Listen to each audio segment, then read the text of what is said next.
It's NaNoWriMo. I'm a little crazy right now, okay? I'm allowed to be.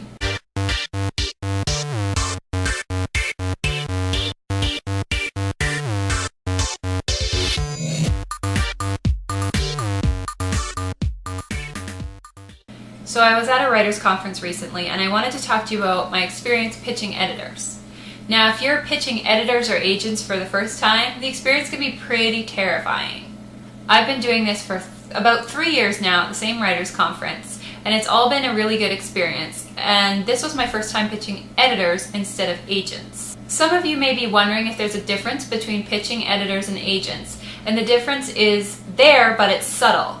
You'll still be doing the meat of your pitch, which is your short synopsis, your description of your character, the word count, the genre, the audience you see reading your book.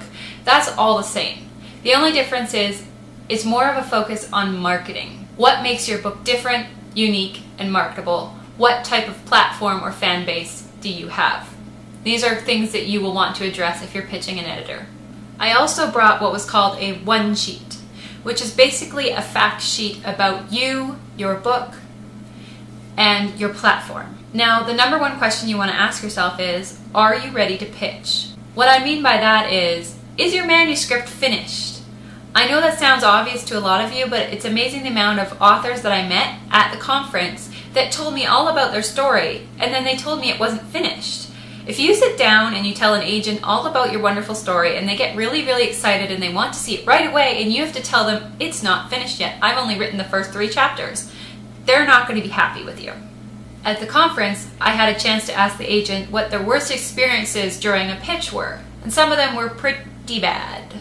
One author apparently plunked her manuscript down on the table and demanded the agent read it then and there.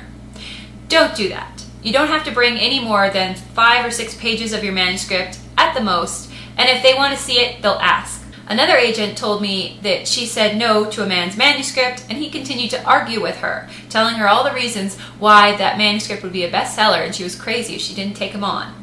If an agent turns down your project, say thank you. Thank you for listening to my pitch, or some other gracious exit line, and leave. Either that, or if you're really interested in that agent, you can ask them, what would you really like to see? In no case should you ever argue with the agent and tell them that they're crazy for not accepting you, because, well, that's crazy. Later that night, I actually saw a man following one of the agents around, yelling his pitch to her in a crowded room. Not a good idea, not professional. All of the things I've just described have one thing in common, and it's that they are completely unprofessional.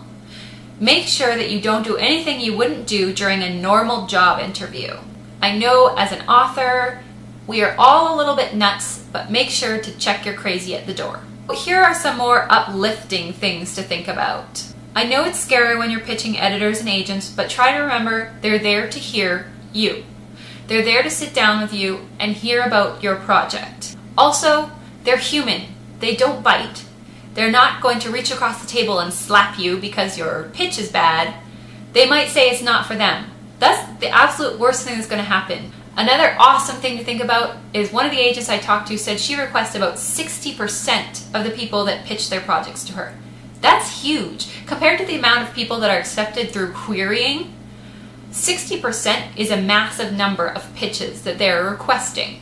It is a way to get your foot in the door. Face-to-face meetings are so important because it's a way to impress upon somebody your personality. Show them who you are, show them you can be professional, and that you're someone that they would want to work with in the future.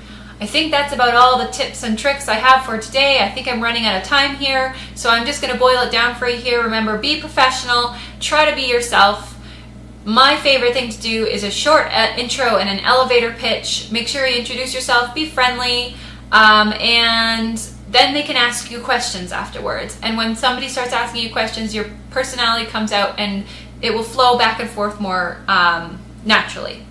If you have any important advice you think I've missed out or questions, leave it in the comment section below. Thanks for watching, fellow word nerds. See you next week.